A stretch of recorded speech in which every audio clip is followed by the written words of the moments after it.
اعوذ باللہ من الشیطان الرجیم بسم اللہ الرحمن الرحیم استغفر اللہ الذی لا الہ الا هو الحی القیوم واتوب الیہ اللہم صلی علی سیدنا محمد وعلی آل سیدنا محمد وبارک وسلم۔ السلام علیکم ورحمۃ اللہ۔ وظیفہ کن فیکون۔ آج کا یہ عمل، یہ وظیفہ سورہ یاسین سے متعلق ہے۔ سورہ یاسین قرآن مجید کا دل ہے۔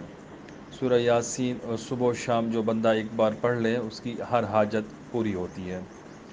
ہر ایک بندہ سورہ یاسین کو پڑھتا ہے تقریباً، شاید ہی کوئی ایسا بندہ ہو، بدقسمت ہو، جو سورہ یاسین کی روزانہ صبح کی نماز کے بعد یا پھر دن اور رات میں کسی بھی وقت اس کی تلاوت نہ کرتا ہو۔ اگر آپ سورہ یاسین کی تلاوت کرتے ہیں تو آپ خوش قسمت ہیں، اگر آپ نہیں کرتے تو پھر میرا آپ کو مشورہ ہے کہ آج سے ہی اس کو شروع کریں، اس کی تلاوت شروع کریں۔ سورہ یاسین کو روزانہ صبح کے نماز کے بعد ایک بار پڑھ لیا کریں، یا پھر جب بھی آپ کو موقع ملے اس کی ایک بار تلاوت اپنے اوپر فرض کر لیں۔ انشاءاللہ اس کے بہت سے فوائد ہیں۔ آج کا جو عمل ہے وہ سورہ یاسین کی آخری 2 آیات کے متعلق ہے۔ سیکنڈ لاسٹ آیت، انما امرہ اذا اراد شیئا ان یقول لہ کن فیکون فسبحان الذی بیدہ ملکوت کل شیء والیہ ترجعون۔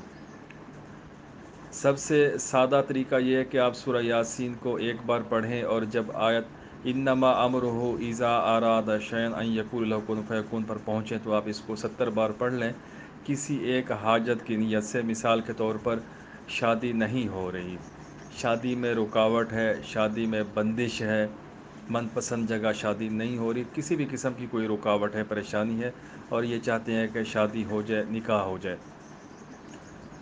سورہ یاسین ایک بار پڑھیں گے، آیت مبارکہ انما امرہ اذا اراد شیئا ان یقول لہ کن فیکون 70 بار پڑھیں گے، آخر میں فسبحان الذی بیدہ ملکوت کل شیء والیہ ترجعون سورت مکمل کر لیں گے، اور اس کے بعد دعا کر لیں گے انشاءاللہ۔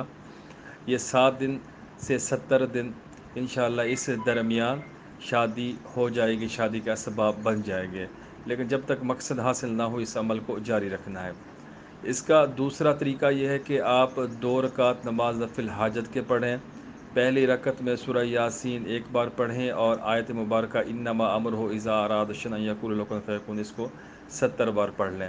دوسری رکعت میں سورۃ فاتحہ کے بعد سورہ یاسین دوبارہ سے شروع کریں، ایک بار پڑھیں، اور اس دفعہ آپ نے سورہ یاسین کی جو آخری آیت فسبحان الذی بیدہ ملکوت کل شیء والیہ ترجعون اس کو 70 بار پڑھ لیں۔ سلام پھیر کر پھر آپ سورہ یاسین ایک بار پڑھیں، اور دونوں آیات انما امرہ اذا اراد شیئا ان یقول لہ کن فیکون فسبحان الذی بیدہ ملکوت کل شیء والیہ ترجعون 70 بار پڑھ لیں گے دونوں ملا کر۔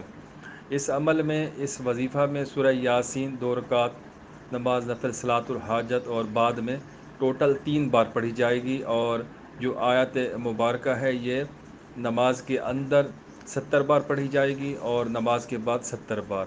تو یہ عمل، یہ وظیفہ سردار ہے، ایسے سمجھ لیں وظائف میں، اس کے بعد کوئی وظیفہ نہیں ہے۔ سورہ یاسین کی یہ ترتیب، یہ وظیفہ تسخیر کے لیے بھی زبردست ہے، انتہائی مجرب ہے، اور کسی بھی مقصد کے حصول کے لیے بھی زبردست ہے۔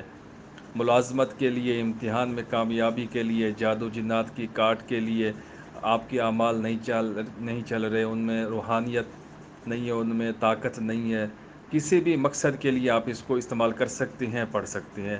انتہا سے زیادہ طاقتور یہ وظیفہ ہے، یہ عمل ہے۔ کسی قسم کی کوئی قید نہیں ہے، آج سے شروع کریں، کل سے شروع کریں، جب بھی آپ ویڈیو دیکھیں آپ اس عمل کو شروع کر سکتے ہیں۔ سادہ طریقہ میں نے بولا ہے کہ سورہ یاسین ایک بار پڑھیں اور آیت مبارکہ 70 بار پڑھ لیں۔ دوسرا، نوافل میں پڑھیں تو یہ خاص طریقہ ہو گیا۔ جس بھی ترتیب سے آپ اس کو پڑھنا چاہیں کسی بھی مقصد کے لیے تو پڑھ سکتے ہیں، بہترین سے بہترین۔ اگر یہ دونوں طریقے آپ کو پسند نہیں ہیں تو سادہ طریقے سے سورہ یاسین پڑھنا شروع کر دیں، انشاءاللہ آپ کے کام بننا شروع ہو جائیں گے۔ بہت ہی مجرب ہے، بہت ہی مجرب ہے۔ انشاءاللہ آگے جا کر سورہ یاسین کے چند اعمال اور ان کے طلاسم شیئر کرنے کی کوشش کروں گا، جو میرے پاس میری کتاب الکتاب زاہد الاعمال کے اندر محفوظ ہے۔ ٹھیک ہے، سورہ یاسین پڑھنا شروع کیجئے۔ کوئی بھی بات ہو آپ کمنٹس کریں، پوچھیں، انشاءاللہ میں بتانے کی مکمل کوشش کروں گا۔